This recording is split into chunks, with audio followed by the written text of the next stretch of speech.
Bueno, aquí lo tenéis, por tanto, vamos a ver el segundo elemento básico del plan, el control preventivo de proceso. ¿De acuerdo?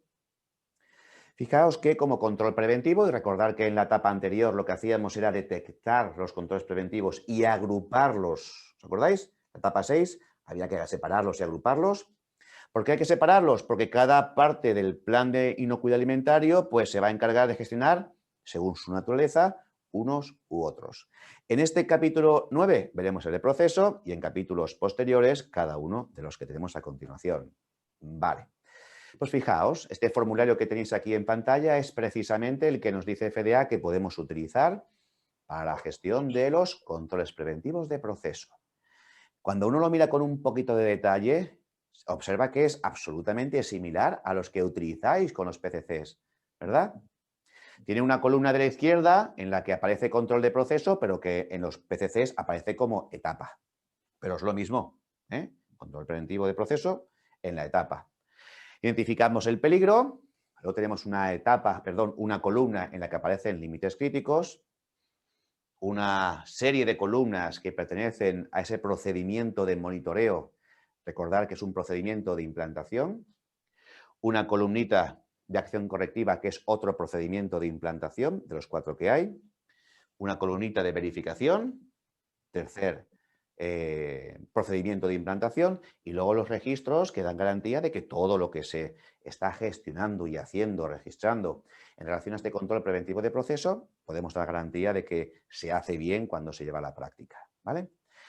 Os he hablado de procedimiento de implantación de monitoreo, de acción correctiva y de verificación. Recordad que cuando hay un control preventivo de proceso, sí o sí, que os quede claro, los límites críticos que tenemos allí tienen que estar obtenidos bajo un estudio de validación.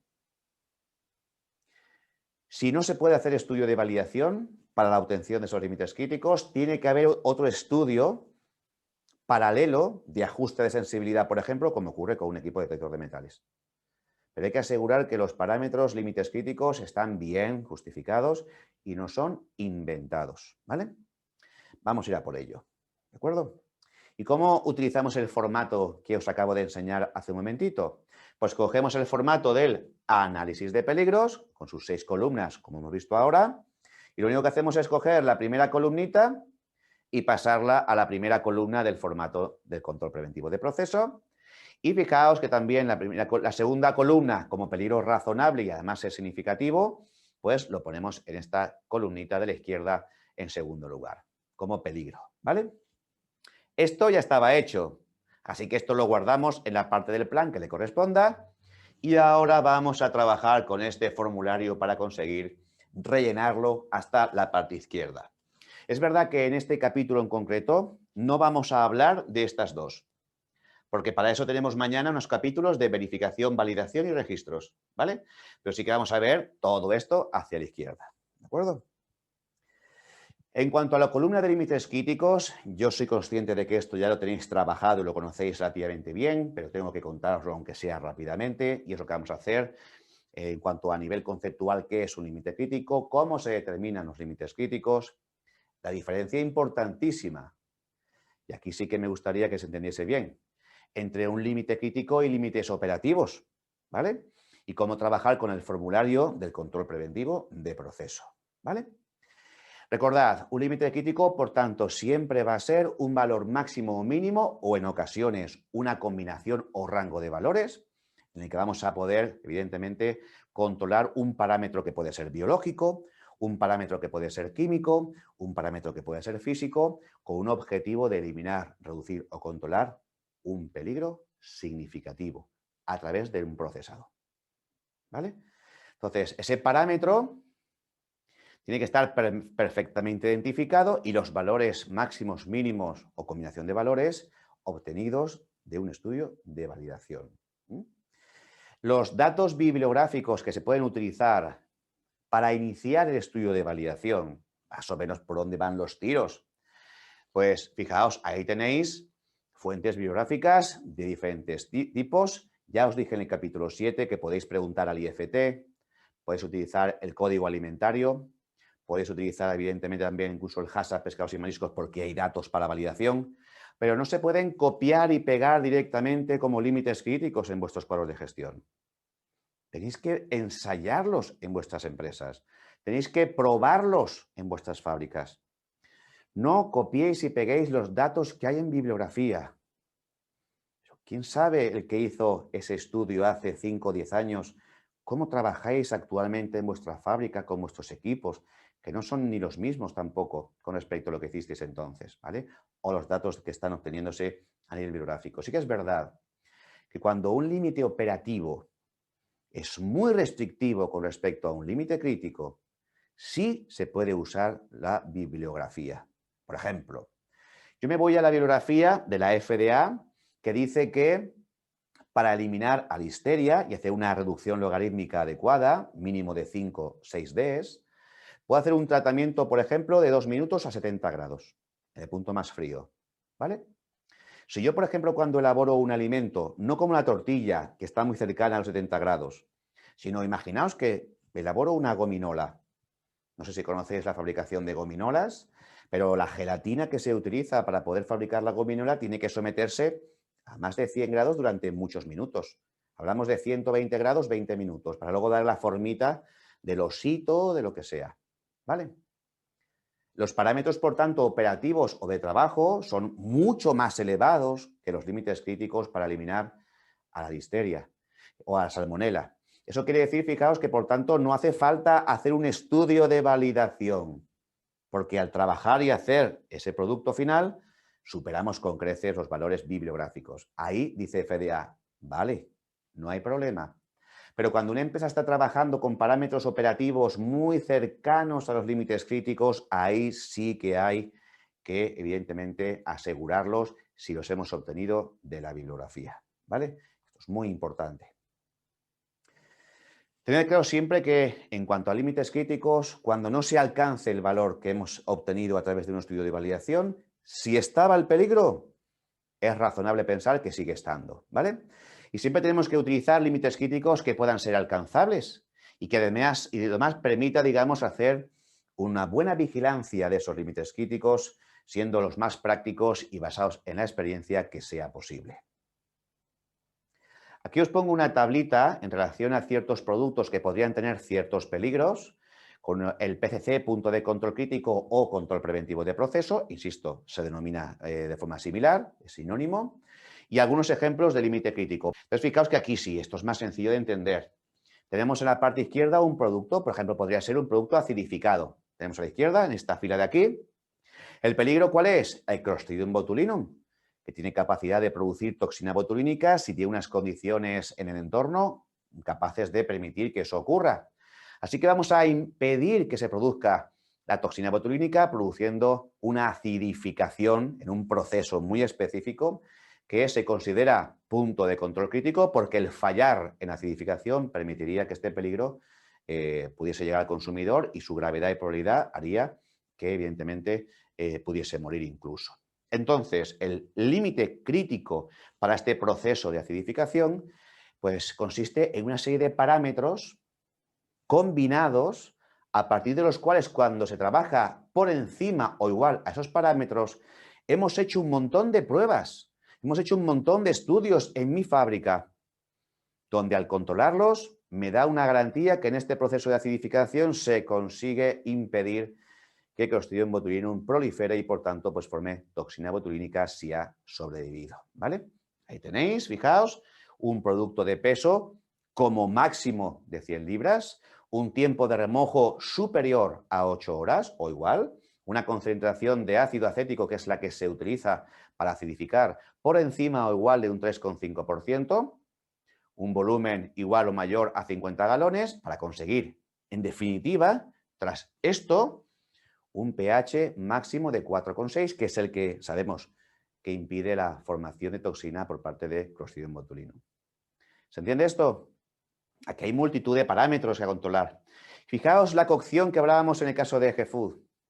Tiempo, temperatura, ¿vale? Aquí, tras un estudio de validación, se ha garantizado de forma estadística que cuando se alcanza una temperatura igual o mayor a 71 grados durante un tiempo igual o mayor a 1,5 minutos, Listeria se elimina, ¿vale? Y no da problemas, no está presente cuando hacemos un control microbiológico del producto final, ¿vale?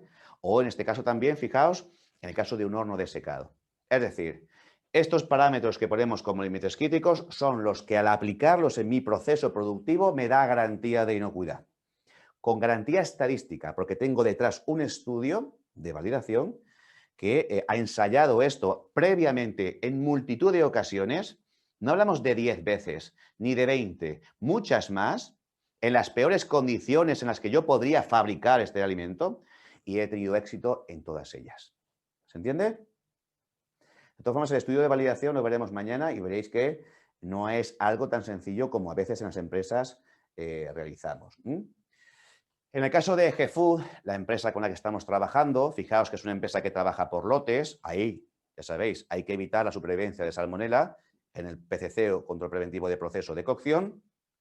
Aplicamos una temperatura mínima, según dice el Food Code, esto debe ser así, según el estudio de validación que ha hecho EGFood, es cierto, después de haberlo repetido muchas veces, y está trabajando por, evidentemente, por lotes o por cocciones individuales. Pero imaginaos que esto cambia. Imaginaos que a partir de ahora EGFood dice, voy a cambiar las sartenes por una línea de cocción. Voy a poner un horno de aire caliente y la cinta que hay por el interior del horno va a ser a una temperatura elevada la que se encargue de cocinar el producto y de eliminar salmonela. Ya no sería un producto elaborado por lotes.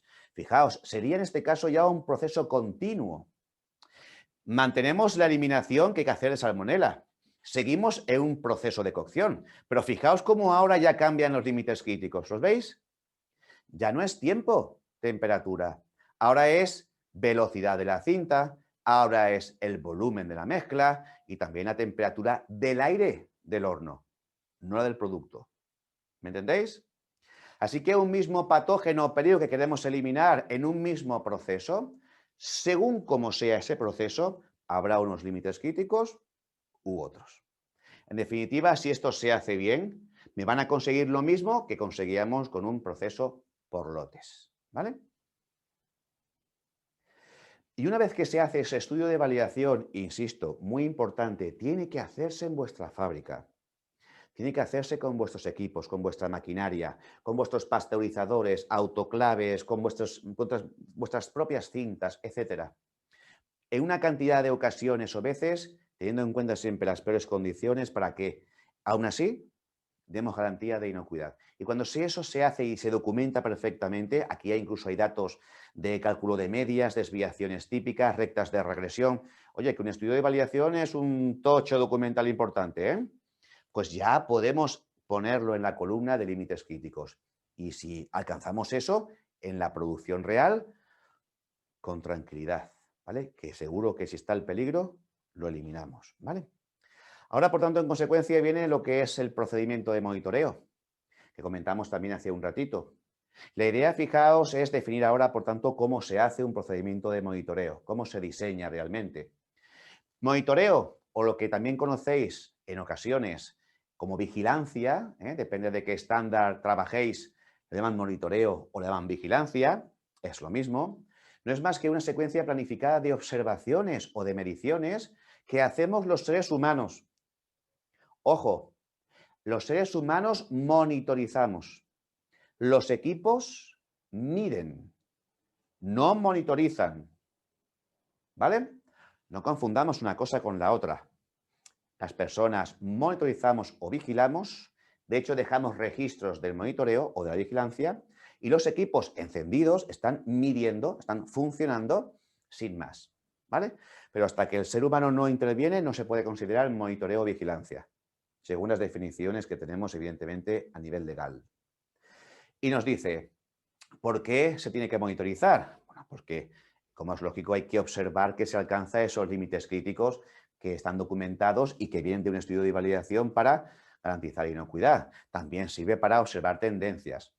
Cuando se producen desviaciones, somos capaces de actuar sobre el proceso que parece que está fallando y quizás sobre el producto que se ha podido ver afectado, que ya no tenemos garantía de esa inocuidad esperada.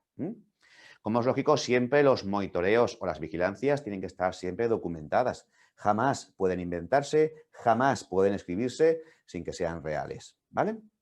Así que vamos a definir todo un procedimiento de monitoreo o, si hablamos de BRCIFS, vigilancia.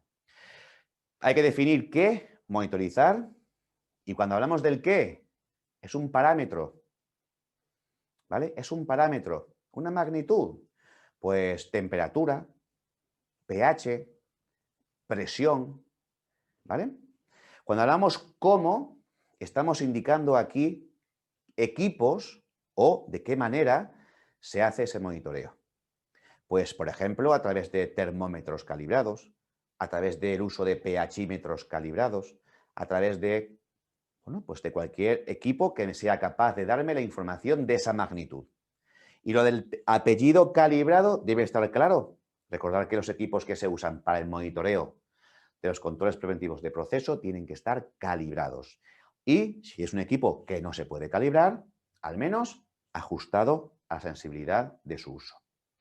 La frecuencia de monitoreo y quién debe hacerlo. Vamos a ver aquí, como os decía antes, el qué. Ahí tenéis un montón de magnitudes, un montón, digamos, de parámetros a medir. Temperatura, tiempo, volumen, peso, velocidad, caudal, espesor, muchas de ellas pH. Pero ya os digo, lo normal o tradicional es que las calibraciones lo hagan entidades acreditadas por ENAC, que están supervisadas por ellos, que están supervisadas por terceras partes objetivas y que tienen procedimientos, tienen expertos o por lo menos tienen personal perfectamente cualificado para eso. ¿Vale? Entonces, esa es la que os van a pedir, ¿eh? En equipos que estén monitorizando peligros significativos, calibración. Y si no se puede calibrar, porque el equipo no lo permite, por lo que sea, como un detector de metales, un estudio bien hecho de ajuste de sensibilidad. Con una repetición de muestras, con una repetición, digamos, representativa de lo que podría ocurrir, siempre en las peores condiciones, con la mayor velocidad de la línea, con el producto quizás más grueso, en diferentes posiciones quizás más difíciles de detectar el cuerpo extraño. Un ensayo documentado, riguroso, bien hecho, según dicen los estándares que también hay publicados en cuanto a los detectores de metales. Muchas veces son los propios fabricantes que nos dan esta información. ¿Vale? Pero el parámetro, desde luego, el que se monitoriza es lo que tenemos que indicar en esa columna donde aparece el qué. Y luego tenéis que asegurar siempre, como estábamos justamente hablando ahora, el que estén esos equipos calibrados. Fijaos que también podemos monitorizar visualmente. Por ejemplo, cuando estamos revisando tamices o estamos revisando filtros, ¿qué hacemos? Pues revisamos visualmente. El técnico de mantenimiento, capacitado para ello, pues lo que hace es supervisar que la integridad del filtro se garantice. Entonces, bueno, pues es verdad que hay que formar muy bien a estas personas para que sepan bien diferenciar lo correcto de lo no correcto, lo que es inocuo de lo que no es inocuo, etcétera, etcétera, para asegurar que no hay ningún tipo de problema. Lo que se espera en FDA es que haya monitoreo continuo. Recordar, monitoreo continuo. Un ser humano observando todo su turno los parámetros alcanzables de inocuidad. Pero eso no es factible y, de hecho, normalmente, bueno, pues siempre que se le justifique, lo entienden perfectamente en lo que es el monitoreo discontinuo. ¿En qué consiste un monitoreo discontinuo? Pues normalmente en ir cada cierto tiempo a hacer una observación, una persona. Muchas veces la observación es comprobar si el equipo encendido que está midiendo sigue midiendo bien. ¿Se entiende esto? Voy a una cámara y veo si la temperatura es la correcta. Esto es un monitoreo, ¿vale? Pero también puedo ir a acompañar, como es lógico, el que funcionen bien las sondas, ¿eh? Eso sería verificación. Pues sí que es verdad que ahí tenéis una serie de, bueno, pues equipos que los tenemos encendidos cuando empieza el procesado y siempre que estén midiendo bien, no hay problema. Cuidado con esto porque en vuestros manuales está mal.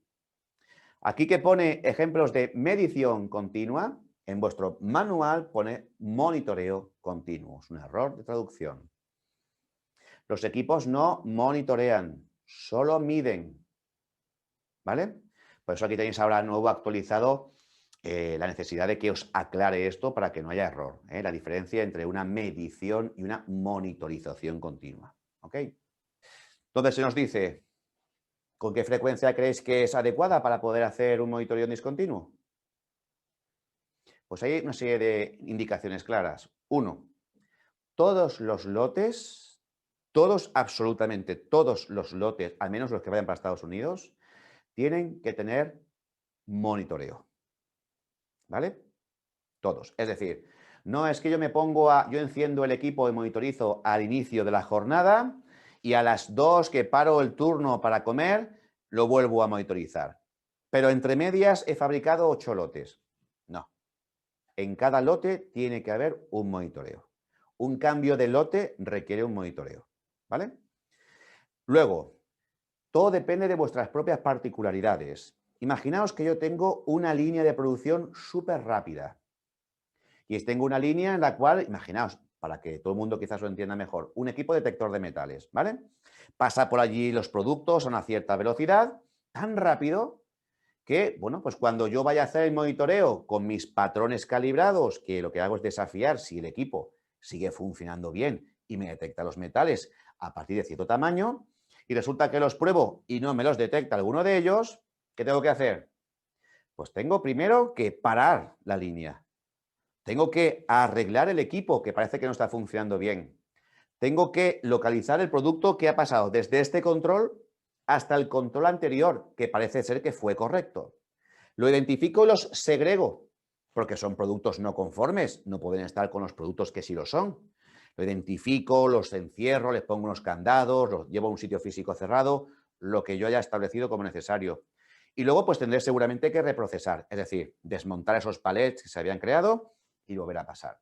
Si es una línea que va súper rápido y tengo 20 palets entre un monitoreo y el otro monitoreo, imaginaos el caos que se puede llegar a producir el día que pase los testigos y el equipo no esté midiendo bien.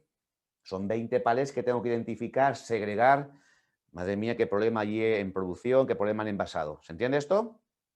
En cambio, si es una línea lenta, que me produce cada 4 horas un palet, pues al principio lo controlo y cuando acabe lo vuelvo a controlar, pues cada 4 horas. Pero cuando ha ido muy rápido, pues igual en 4 horas son demasiados palés, igual tengo que hacerlo cada media hora o cada hora. Sobre todo para que yo pueda gestionar bien el producto que puede ser no conforme. ¿Me entendéis? Y cada realidad en la empresa es diferente. La FDA nos va a decir, oye, que tiene que ser cada hora, ¿eh? Oye, que tenéis que hacerlo cada 2 horas. Al menos en esto no. Sí que es verdad que si hablamos de autoclaves y hablamos de otros procesos térmicos de esterilización, la cosa cambia. Entonces sí. Entonces sí que os van a marcar cada 15 minutos tenéis que hacer ciertas cosas, ¿vale? Es un mundo aparte el tema de los productos enlatados de baja acidez. Pero los procedimientos normales, pues os pongo el ejemplo de un detector de metales, no os dice nada acerca de las frecuencias, ¿vale? Es una decisión vuestra en función de que tenga representatividad el lote y que podéis hacerlo, como es lógico, lo normal que suele ser antes de la producción, durante la producción, por ejemplo, pues cada hora o cada 2 horas, en función de la velocidad, al final de la producción y tras las interrupciones. Pueden ser intervenciones de mantenimiento porque la línea se bloquee o se pare, entonces ahí hay que volver a probarlo, ¿vale? Antes, durante, al final de todo, cuando ha acabado y tras interrupción. Normalmente se hace así, o cambios de lote, etcétera, etcétera. Eso es lo que pondremos luego en la frecuencia. ¿Ok? ¿Veis? Registro de excepción, comentábamos hace un momentito, ¿vale? Que nos dice que son registros que solo se generan cuando el equipo detecta que hay un problema con la garantía de inocuidad. Se sobrepasa un límite, ¿vale? Lo que pasa es que, como también os he comentado, esos registros de excepción tienen que proporcionarlo equipos que estén validados para eso, ¿vale?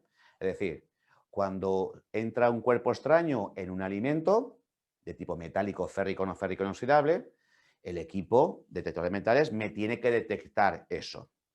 Yo lo puedo desafiar poniéndole a propósito los testigos y por eso lo monitorizo. Pero durante el proceso normal me puede avisar un responsable de línea y decirme, oye Ángel, que el equipo ha rechazado un alimento, potencialmente tiene presencia de cuerpo extraño metálico. ¿Vale? Pues voy a comprobarlo. Entonces, ese funcionamiento de expulsión, de meterlo en una cajita, etcétera, o de que se pare la línea, es un registro de excepción. Tenemos que asegurar que funciona bien, ¿eh? Validado. ¿Ok? ¿Quién está a cargo del monitoreo? Profesionales perfectamente cualificados. No dejéis de invertir esfuerzos en las personas que hacen los monitoreos de vuestros controles preventivos de proceso.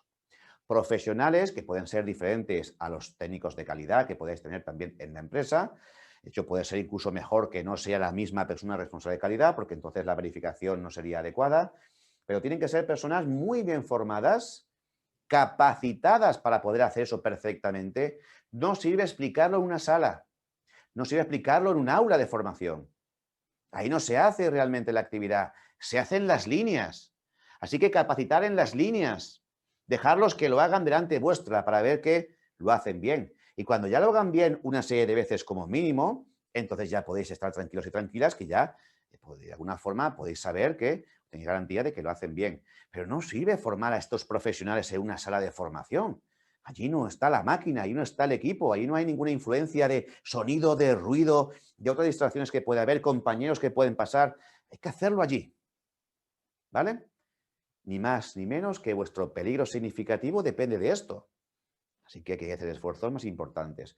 Sobre todo que sepan cómo actuar cuando hay, evidentemente, un problema. No se puede decir que vamos a llamar enseguida al responsable de calidad, al PCQI, que venga corriendo. No. Tienen que saber perfectamente cómo se debe actuar, ¿vale? Porque aunque sea verdad que suele ser el PCQI o la persona responsable de calidad quien va, o alguien de calidad a intervenir, incluido mantenimiento, tienen que saber decírnoslo, ¿vale?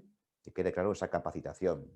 Así que una vez que eso está hecho, en cuanto al procedimiento de monitoreo en un qué, un cómo, una frecuencia y un quién, en este caso en el modelo de GFood, empresa ficticia, ya tenemos el procedimiento de monitoreo. Ahora nos tenemos que ir a otros procedimientos, evidentemente, a continuación, como es la acción correctiva. ¿Vale? Bueno, pues aquí os pongo un formato, ejemplo, cada empresa utiliza el suyo, pero recordad, fijaos que insistí antes, en la identificación de vuestra planta productiva y la dirección física de la empresa. Importante que tienen que estar en vuestros registros y procedimientos e instrucciones. Aquí se pone prácticamente lo mismo que estaba antes registrado en el cuadro de gestión y aquí ya se pone pues la fecha, la hora, donde se está haciendo el monitoreo, con las iniciales del cocinero que está allí interviniendo y haciendo la tortilla, con la persona que está monitorizando la temperatura, etcétera, ¿vale? Con la acción correctiva registrada aquí para facilitar la respuesta a la FDA cuando le pregunte cómo actuaría usted cuando se detecta un problema en el monitoreo. En cuanto a acción correctiva y correcciones, recordad que son diferentes los conceptos a los que normalmente nos da BRC o IFS. Vamos a verlo aquí. Una acción correctiva siempre es aquella, siempre, que va a requerir intervenir sobre el producto, aparte de sobre el proceso, que no está funcionando bien, porque el producto se ha podido ver afectado. Y siempre, siempre está asociado al uso de análisis de causa raíz. ¿Vale? Y luego la corrección, fijaos, es la acción que se lleva a la práctica cuando evidentemente se produce un problema y en este caso solamente hay que intervenir sobre los equipos. ¿Vale? Cuidado con estas definiciones que estáis viendo. ¿Vale? ¿Veis? Sin otras acciones asociadas al procedimiento de acción correctiva. Porque aquí no hace falta investigar la causa raíz. Aquí no hace falta actuar sobre el producto. No se ha visto afectado. En la acción correctiva sí. ¿Se entiende esta diferencia? ¿Vale? Lo digo porque a veces, en función del sistema de gestión con el que estáis trabajando, por ejemplo, para BRCGS V8, la acción correctiva es la acción rápida que se produce para volver a establecer el control. Y lo que damos aquí, acción correctiva, allí le llaman acción preventiva. El plan de acción preventivo. Entonces cambian conceptualmente los nombres, pero bueno, al final, que quede claro, ahí tenéis las definiciones, no os confundáis con Estados Unidos, ¿vale? Fijaos, acciones correctivas siempre tienen que gestionarse cuando evidentemente el control preventivo no está funcionando bien. ¿Vale? Del tipo que sea, ¿eh? Podemos hablar de acciones correctivas para cualquier tipo de control preventivo, no solo para el de proceso. Esto se puede aplicar, insisto, a cualquiera de los 4 que hay. Pero sí que es verdad que es fundamental que la acción correctiva esté documentada en un procedimiento para que todo el mundo actúe en, digamos, en las mismas condiciones cuando algo así suceda. ¿Vale? Muy importante. Ese procedimiento escrito que os estaba diciendo tiene que tener estos 4 contenidos o bloques mínimos que permitan, de alguna forma, identificar bien, con detalle, el problema que ha sucedido. ¿Vale?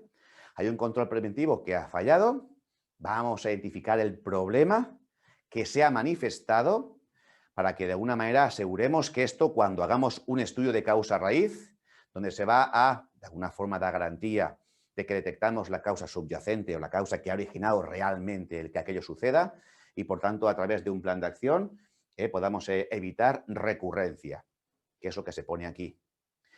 Es verdad que hay muchas herramientas para hacer estudios de causa raíz. Lo que normalmente se utiliza en la industria son las técnicas de los 5 porqués, ¿vale? Que no sé si las conocéis o no.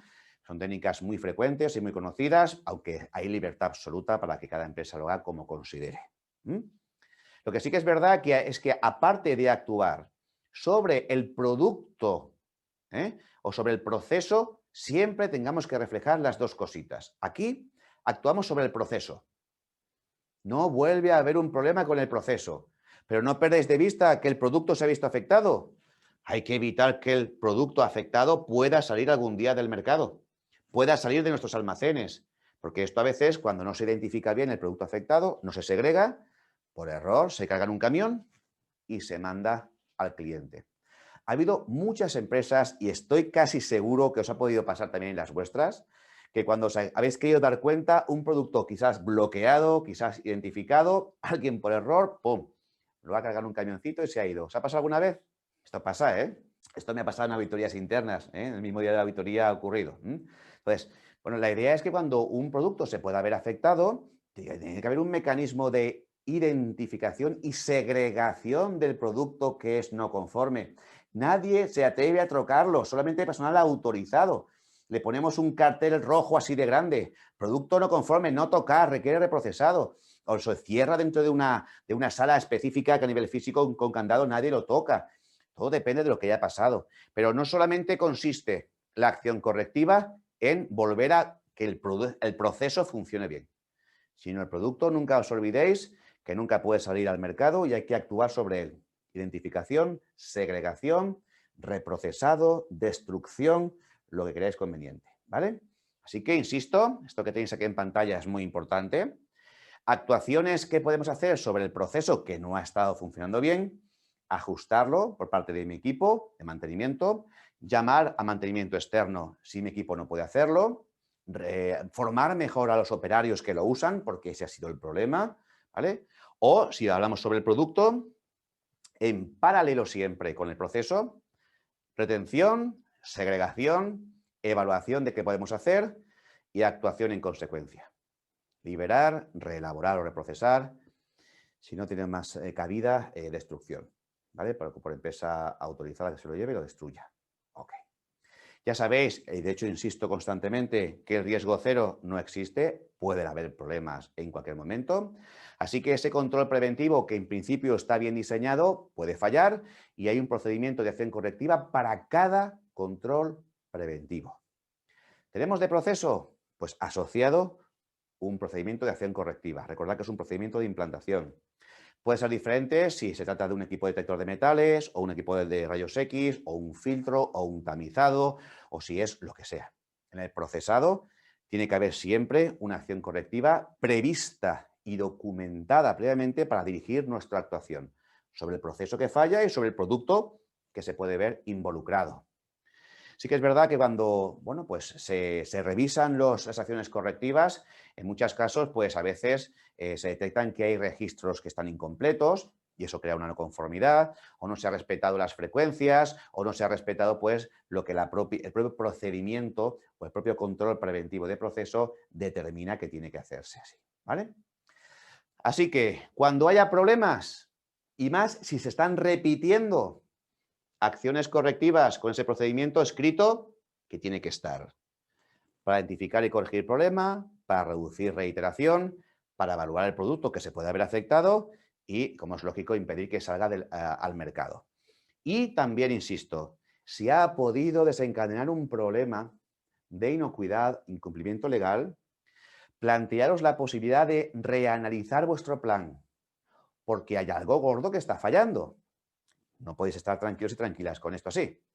De hecho, un problema, como un retiro, como un positivo de patógeno en producto final, etcétera, nos puede obligar a reanalizar el plan para ver dónde estamos fallando. Evidentemente, todo esto tiene que estar registrado. Para ello os enseñaré un formato de registro que se debe utilizar. En este caso, pues, tomaremos las acciones y se registrarán para corregir el problema.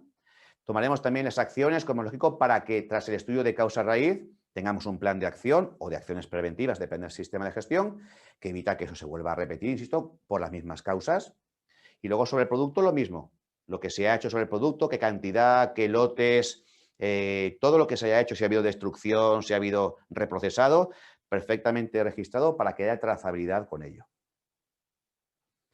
Aquí os muestro, fijaos, un formulario de modelo. Esto no lo dice la FDA que tenga que ser este. Sí que es verdad que la información que hay, el capítulo 16 dice que tiene que estar recogido. Es decir, fecha de registro, asociación del problema que ha habido o no conformidad con respecto a un lote de materia prima o de producto, cuándo ha ocurrido, qué día y qué hora el problema, si es posible, como digo, el minuto también, qué ha ocurrido con un nivel de detalle que sea suficiente para luego poder hacer un estudio de causa-raíz.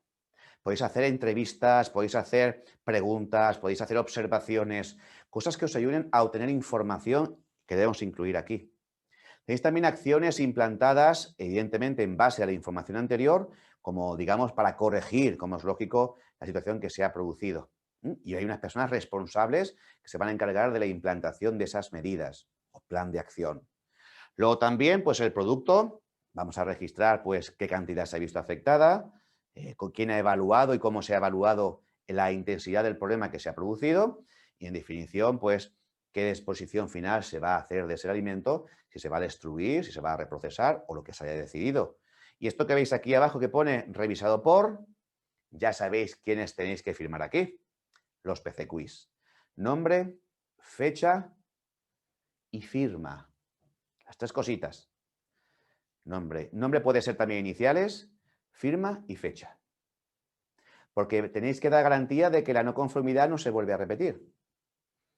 Así que aquí hay que hacerlo con garantía, que como la cerréis y luego se repita, podemos tener problemas con FDA. ¿Vale? Ya casi para acabar, que queda muy poquito. Uso de límites operativos, ya os decía antes que es muy importante, sobre todo por temas de calidad. Los usan muchísimas empresas, pero a mí el que me interesa es este en concreto, el que va a permitir que no haya desviación de un límite crítico. Imaginaos un proceso térmico, un pasteurizado o una cocción, como hace G-Food, para hacer tortillas. Imaginaos, fijaos, que este es el límite crítico que hemos validado y que tiene que alcanzarse como mínimo para dar lugar a la eliminación del patógeno para el cual va destinado. Podría ser salmonela perfectamente. Y esto es lo que ha ocurrido, lo que se registra que ha ocurrido durante el procesado térmico. Fijaos si yo me hubiese puesto un límite operativo más alto, más restrictivo, más difícil de alcanzar, pues hubiese tenido, fijaos, ¿lo veis aquí? Un periodo de tiempo, da igual, pueden ser 2 minutos, pero lo que hago es que llamo rápidamente a mi personal de mantenimiento, venir que el proceso térmico está a punto de alcanzar el límite crítico. Vienen rápidamente, actúan porque están muy bien capacitados para ello y hacen plum y me vuelve a subir la temperatura por aquí, antes de tocar límite crítico. ¿Cómo se llama esa acción que acabamos de hacer? Corrección. Es una corrección solo. ¿Por qué? Porque el producto no se ha visto afectado en cuanto a inocuidad. No hemos sobrepasado el límite crítico. ¿Me entendéis? En cambio, si no tenemos un límite operativo con una cierta diferencia entre un parámetro y el otro, entonces, claro que se puede sobrepasar, porque el equipo que me está dando esa medición, pues, me crea la alerta, quizás cuando lo sobrepaso. Ya está. Se complica todo, ¿me entendéis? Entonces, los límites operativos son siempre mucho mejores. Si se puede, si se puede. Tener en cuenta una cosa muy importante. Yo os recomiendo absolutamente que tengáis límites operativos dentro de la empresa, si tenéis procesados de esta naturaleza, Porque los equipos tienen una incertidumbre de lectura, tienen un error de medición. Eso lo podéis obtener de los propios certificados de calibración, pero es verdad que durante una calibración y la del año siguiente, ¿qué es lo que soléis hacer para comprobar, para verificar que funciona? Lo hemos comentado antes. Comparamos un termómetro calibrado que podemos tener en la empresa con el funcionamiento de la sonda que pueda tener la cámara, por ejemplo, o en este caso el pasteurizador. ¿Qué diferencia máxima estáis permitiendo entre un equipo y la otra en cuanto a las lecturas que da uno u otro?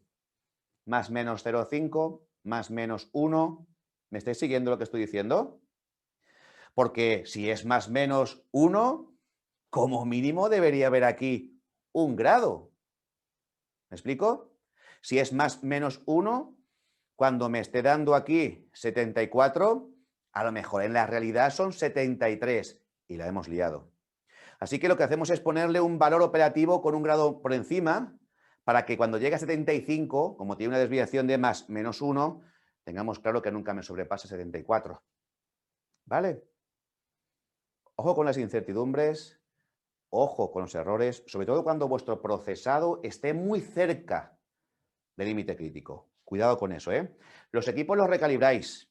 Los equipos los lleváis a un sitio a otro cuando durante el tiempo pueden dejar de funcionar, La idea es que se verifique con una frecuencia lo suficientemente frecuente o elevada para que en el caso de que tengáis que actuar sobre el producto, no tengáis que tirar mucho a la basura.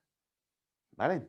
Porque de verdad que cuando uno hace una verificación de un patrón con una sonda y tiene una desviación, imaginaos, de 3 grados, hombre, pues cuando me decía que tenía 74, yo estaba tranquilo o tranquila, resulta que podía estar 71. Ponte a buscar todos los registros que tienes, contemplando esa desviación que acabas de detectar y todos los productos fuera del mercado, desde una verificación que hicimos hace un mes hasta ahora. ¿Se entiende? Siempre que sea un procesado que va destinado a garantizar inocuidad. Si es un procesado térmico que va destinado a calidad, no hace falta, a no ser que lo habléis con el cliente. ¿Vale? De esa forma ya podríais tener también aquí en la columna de acción correctiva toda la información que se requiere para que todo el mundo actúe de una forma adecuada cuando se manifieste la no conformidad y haya que actuar en consecuencia, en función de si afecta o no al producto. Cuando no afecte, corrección. Cuando sí afecte, acción correctiva. En consecuencia, activación del procedimiento, registro, análisis de causa raíz, etcétera, etcétera. ¿Vale?